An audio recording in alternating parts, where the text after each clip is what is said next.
자, 오늘은 특별히 이 교회 생활은 이 천국 혼인잔치를 준비하는 생활이다.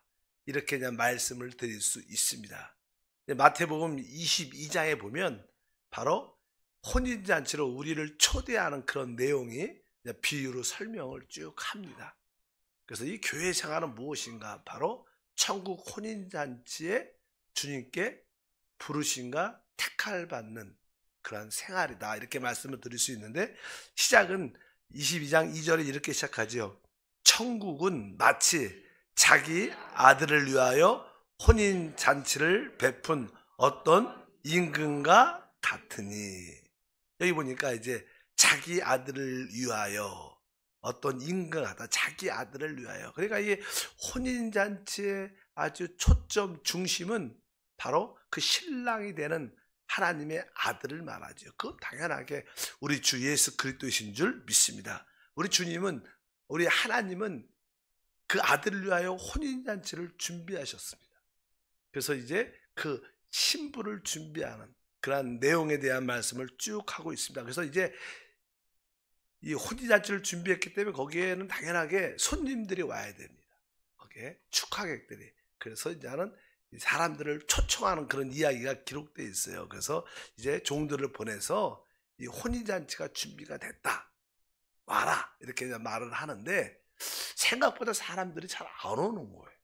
그냥 그런 내용이 쭉 기록되어 있어요. 더 여러 가지 이유가 있겠지만 어떤 사람들은 나는 바빠서, 지금 이 시대도 우리가 복음을 전할 때 많은 자들이 세상에 바쁘고 여러 가지 문제로 인하여 또 다른 데 관심이 있어갖고 우리 복음 전파, 이 혼인잔치에 참여를 하지 않습니다. 그런 내용이 5절부터 쭉 읽어보니까 그들이 돌아보지 않고 한 사람은 자기 밭으로, 한 사람은 자기 사업하러 가고 그 남은 사람들은 종들을 잡아 모욕하고 죽이니 임금이 노하여 군대를 보내어 그 살인한 자들을 진멸하고 그 동네를 불사르고 이에 종들에게 이르되 혼인잔치는 준비되었으나 청함을 삼은 사람들은 합당치 아니하니 내 거리 길에 가서 사람들을 만나는 대로 혼인잔치에 청하러 오라 한대.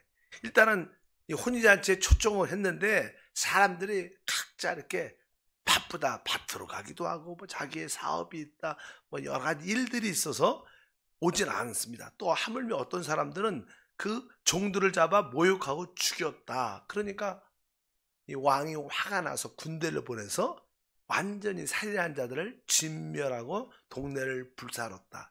실제로 우리가 주님이 이 땅에 오셨을 때 주님은 12제자를, 또 그리 뒤에는 70인 제자를 보내서 이제 그 혼인잔치에 오라는 그런 소식을 초청을 하게 되죠.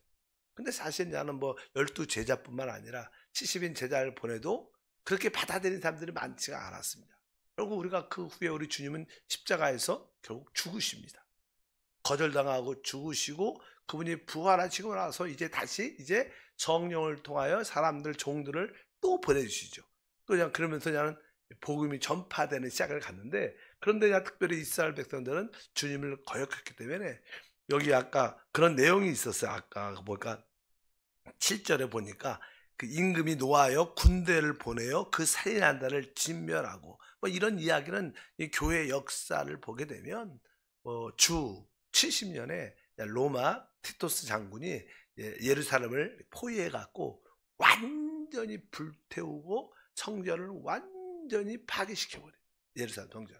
그래갖고 그 후에 그냥 그 이스라엘 유대인들이 거의 2000년 동안 나라를 잃어버리게 됐죠. 그 후에. 그래갖고 여기에 나오는 거, 뭐 막 종들을 잡아 모욕하고 죽이니까 임금이 노해서 또 하나님의 그 예루살렘 유대인들, 그 유대 종교가 완전히 멸절당하고 유대가 파괴되는, 이스라엘이 나라가 없어지는 그런 사건이 기록되어 있는데 아마 그렇게 해석을 하는 분도 많습니다. 그래서 임금이 노하여 군대를 보내어 그 살인한 자를 진멸하고 그 동네를 불사르고, 이것도 하나의 예언의 말씀인데 그 예언이 실제로 이루어졌죠.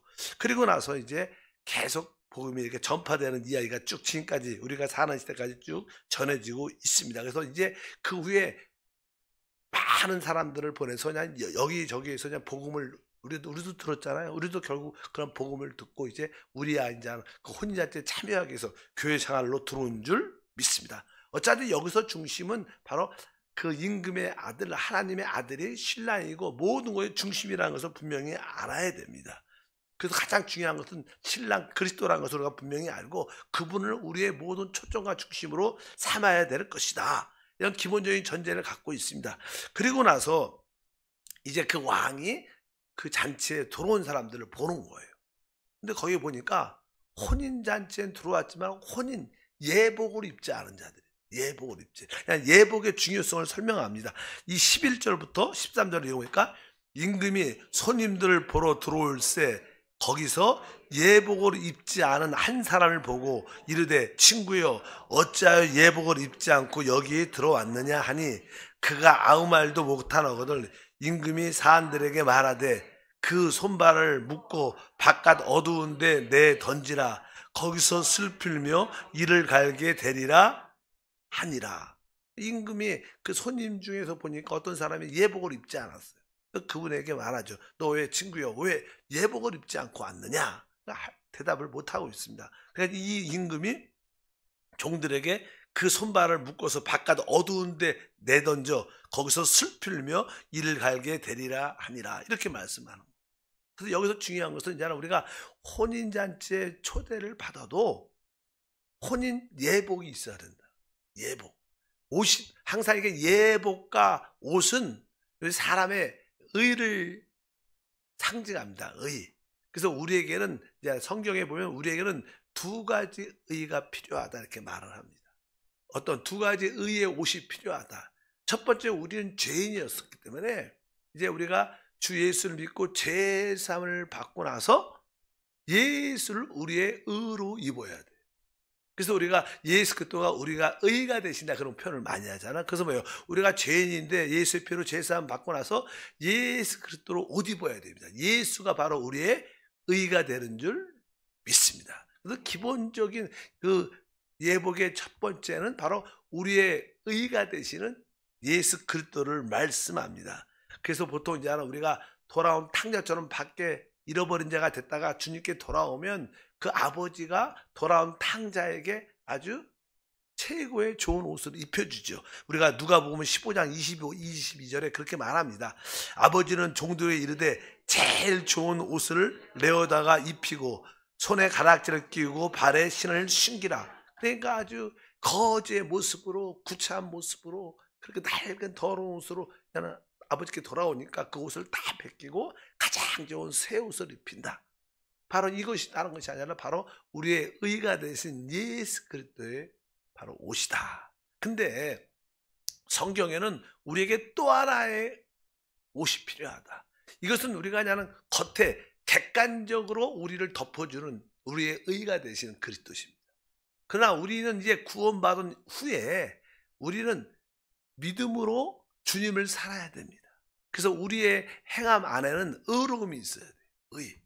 사실 우리의 의는 내주하는 그리스도를 따라 사는 생활이라고 말할 수 있어요. 그럼 우리는 점점 분별되고 거룩하게 되고 성장하고 성숙해질 겁니다. 우리가 예수를 믿었다고 해서 다 영적으로 성장하고 성숙해지지 않죠. 변화를 받겠다. 변화.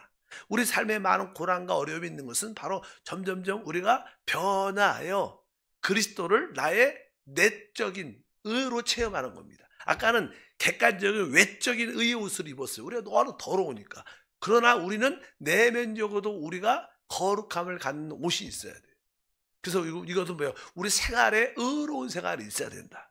그 생활의 의로운 생활은 바로 우리 안에 계신 그리스도를 살아가는 겁니다.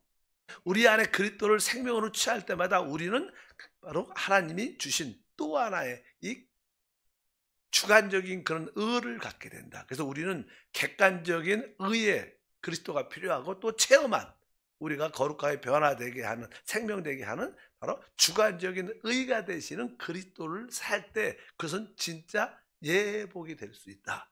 거기에 천국잔치에 들어가려면 우리의 바로 주관적인 그리스도를 사는 내주한 그리스도를 타는 그런 옷이 우리에게 필요한 줄 믿습니다.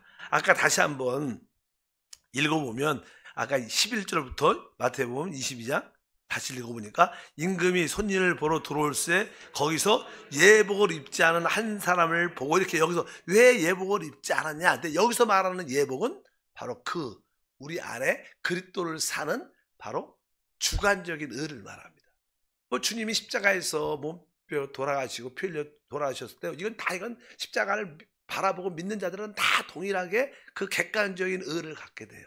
그러나 우리가 생활 속에서 순간순간 영을 따라 생명을 따라 살 때 우리는 주관적인 옷을 입게 됩니다. 점점점 그분을 체험 많이 하니까 그분으로 점점점 덮여지는 겁니다. 그것이 예복이다. 그래서 계시록 19장 8절에 이렇게 말합니다.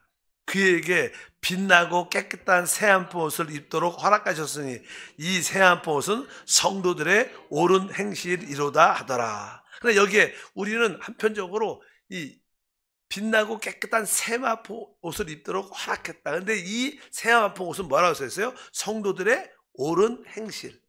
우리 성도들의 옳은 행실은 뭐 선악적인 관점에서 착하고 좋은 일을 해라 이런 뜻이 아니라 바로 우리 안에 있는 생명을 따라 살면 그것이 진짜 옳은 행실입니다. 우리 안에 생명을 따라 구제를 해도 구제를 해야 되고 선행을 해도 선행을 하는 겁니다. 그냥 서양 사람들도 구제 많이 하죠. 선행 많이 합니다. 그런 개념의 그런 게 옳은 행실이 아니라 바로 내 자신 성령의 감동을 따라 순종해서 행하는 모든 것들은 다 옳은 행실이 되고 바로 깨끗한 새한포 옷이 되는 줄 믿습니다. 그래서 여기서 이 예복을 의미합니다. 그러니까 여러분들이 구원을 받은 후에 내주하는 생명을 따라 열심히 살고 그 생명에 따라 순종하면 여러분들은 아주 아름다운 세마포 옷을 입게 돼 있어요.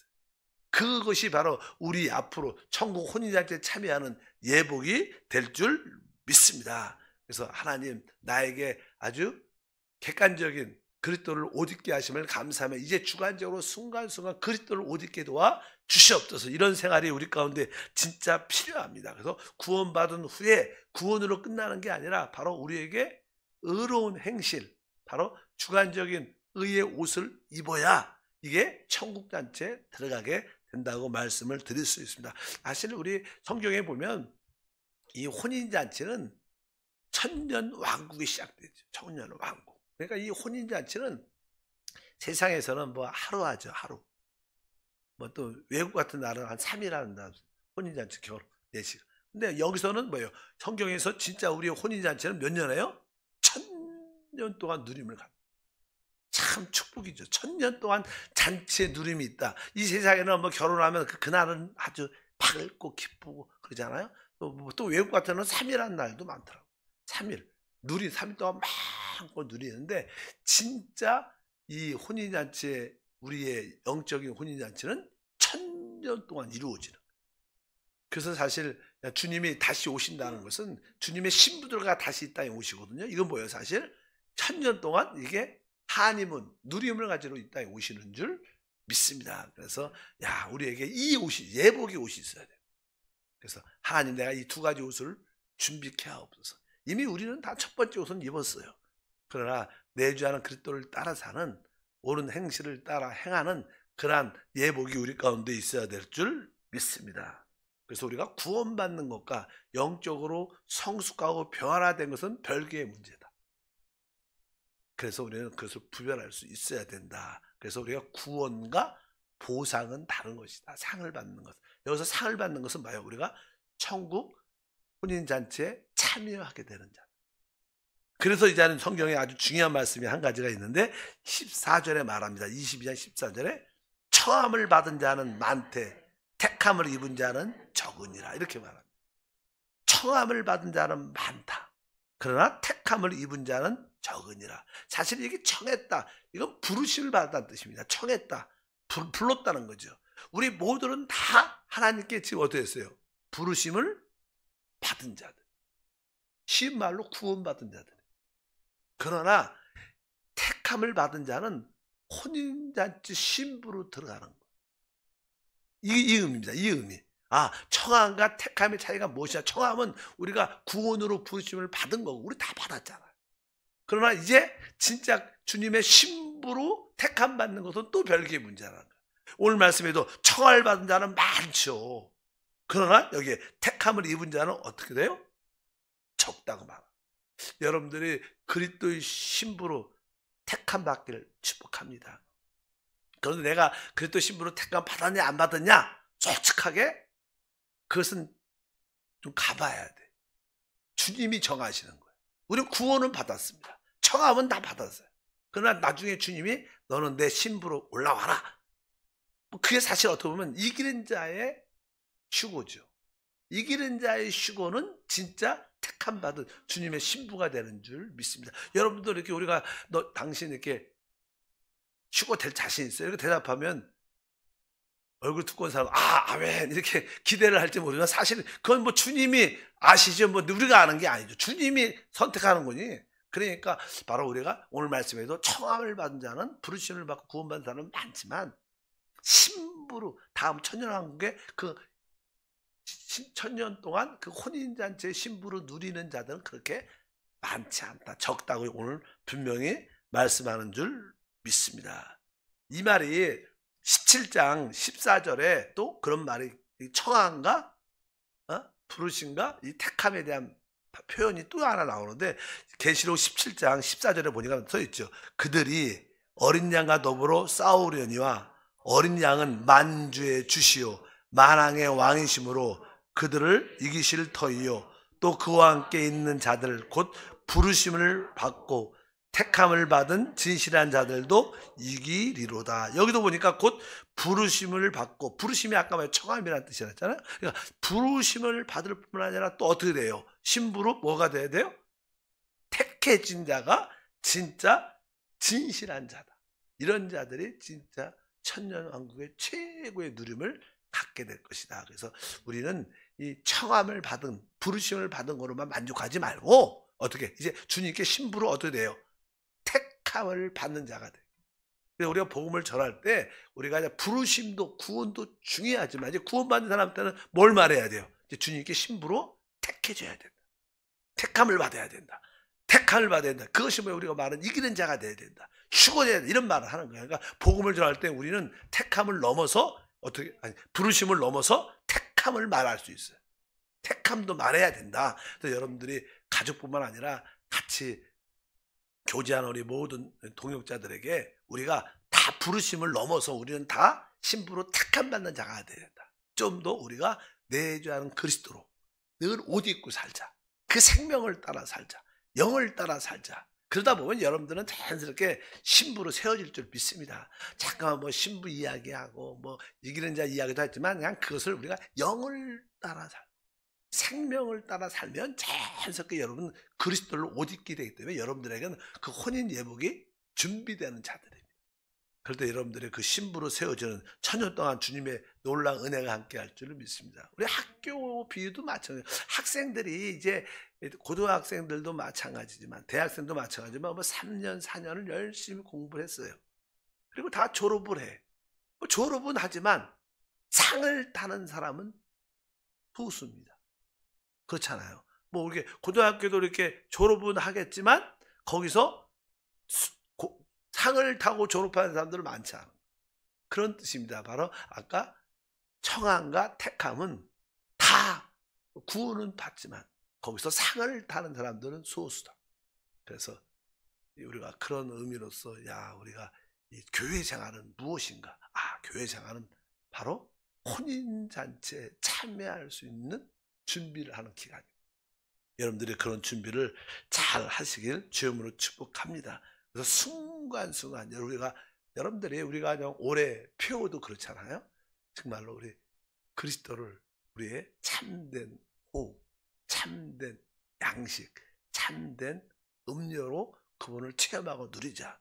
그 내주하신 그리스도를 나의 호흡으로 숨쉬고 그분을 나의 양식으로 먹고 그분을 나의 생수로 마시면 그게 사실 우리 내적인 그리스도로 옷 입는 겁니다.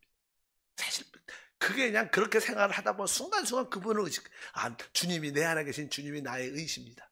주님이 나의 예복이십니다. 난 주님이 오늘 하루도 삽니다. 이것은 뭐예요? 내가 주관적으로 그분을 외우고 체험하는 거예요. 이것이 뭐예요? 여러분들은 그 예복을 준비한 자죠. 당연하게 여러분들은 주님의 신부로 세워지게 될 줄 믿습니다. 아주 천년 동안 진짜 최고의 한이문이라는 신혼 그런 기간을 갖게 될 겁니다. 아마 뭐 말로 표현할 수 없는, 우리 이 땅에서도 사랑하는 사람과 결혼해 갖고 그 신혼여행 가면 아주 싸우는 사람도 있지만 어쩌든지 신혼여행 가서 가장 기쁘고 행복하지 않습니까? 자유하고 모든 묶임에서 해방되고 최고의 표현이 있는 것처럼 주님과 최고의 누림을 갖는, 그것만 기대하면 여러분의 삶의 의미와 목적이 힘이 나는 줄 믿습니다. 교회 생활은 천국 혼인잔치 예복을 준비하는 시간이다. 여러분들이 예복을 잘 준비하길 주님으로 축복합니다. 한번 따라합시다. 나는 부르심을 받을 뿐만 아니라 나는 택함 받았습니다. 오늘 말씀하죠. 청함을 받은 자는 많지만 택함을 받은 자는 뭐라 그래요? 적다고. 근데 우리 한세 새벽의 일꾼들은 다 그 안에 있게 될 줄 믿습니다. 하나님 감사합니다. 이 땅에서의 교회 생활은 바로 천국 혼인잔치의 예복을 준비하는 시간입니다. 우리 모두는 다 청함, 부르심, 구원을 받았지만 이제 신부로서의 그 예복을 입게 하소서. 늘 내 주 하신 그리스도를 옷 입고 그분을 모든으로 순간순간 취함으로 그분을 호흡하고 우리 안에 계신 주님을 먹고 그분을 마심으로 참된 주관적인 의를 그리스도를 체험케 하옵소서. 우리를 부르시고 세워주시고 변화시키심을 감사합니다. 예수 이름으로 축복하고 기도합니다. 아멘.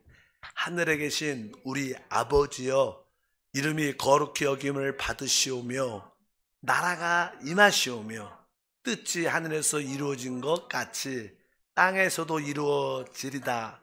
오늘 우리에게 일용할 양식을 주시옵고 우리가 우리에게 죄 지은 자를 사하여 준 것 같이 우리의 죄를 사하여 주시옵고 우리를 시험에 들게 하지 마시옵고 다만 악에서 구하시옵소서.